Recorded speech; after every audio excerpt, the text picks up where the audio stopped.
troviamo con Cristina Mirolla, che è la compagna di uno dei figli dell'anziano rapinato purtroppo nella notte a Lignano Pineta. Siamo al pronto soccorso, fuori dal pronto soccorso di Latisana, dove l'anziano è ricoverato e per fortuna Cristina in buone condizioni, tutto sommato, ovviamente quello che poteva succedere. un grosso spavento. Ecco, ci spostiamo perché c'è un po' di traffico. Ecco, ci racconta un po' che cosa è accaduto quindi Cristina. Lui stava dormendo. Sì, adesso le dico, siamo a una ricostruzione molto preliminare, Certo. poi ci saranno le indagini, ma insomma quello, posso dire quello che insomma ha riferito sommariamente lui. In sostanza stava dormendo e si è svegliato perché ha sentito il rumore di una finestra che si apriva e si è ritrovati di fronte. Addirittura. Mi sono arrivati addosso Quindi loro sul sono letto. saliti da un'impalcatura, no? C'era Perché probabilmente, sì, probabilmente avranno sfruttato l'impalcatura perché c'era il rifacimento delle facciate nella palazzina dove vive, pertanto avranno sfruttato questo momento. Quindi dicevo, il rumore della finestra lo ha svegliato. Loro quindi sono saltati proprio sul letto, dove lui, sì, perché lui si era svegliato ma non si era alzato. Sì. Sono quindi arrivati addosso, lo hanno immobilizzato, lo hanno imbavagliato, lui ha cercato di ribellarsi e sembra che quindi lo abbiano anche legato mani e piedi.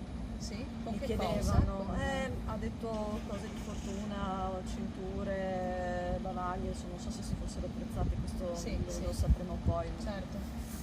E chiedevano ovviamente dove fossero dei soldi, insomma degli averi, quindi cercavano di avere.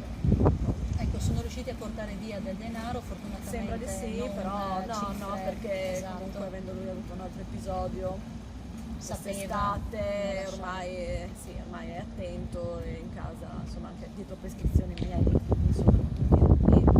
Poi che le persone presumano, perché lui è un'attività sul Milano, quindi che uno possa presumere che la persona tenga, anche perché gli anziani sappiamo che spesso e volentieri tengono comunque portati a casa, ma lui fortunatamente insomma è stato avvisato. Ecco Cristina, quindi chi ha dato l'allarme? È stato lui a chiamare? Pare che la vicina richiamata comunque dalle urla o non so, anche Dal rumori, trambusto, perché evidentemente certo. insomma ha provato a ribellarsi, quindi io penso che ci siano stati anche dei rumori in Certo. casa e ha avvertito subito i carabinieri che sono intervenuti. E poi questi malviventi sono Erano già, scappati. sì, poi adesso vedremo, Certo. succederà nello sviluppo. Sta abbastanza bene? Ce lo conferma? Sta abbastanza Nonostante- bene, sembrerebbe che non fosse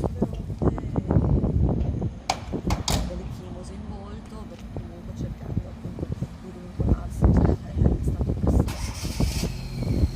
Quindi ha delle cicatrici, ha dei tagli. Certo, una bruttissima esperienza. Sì, Allora, sì.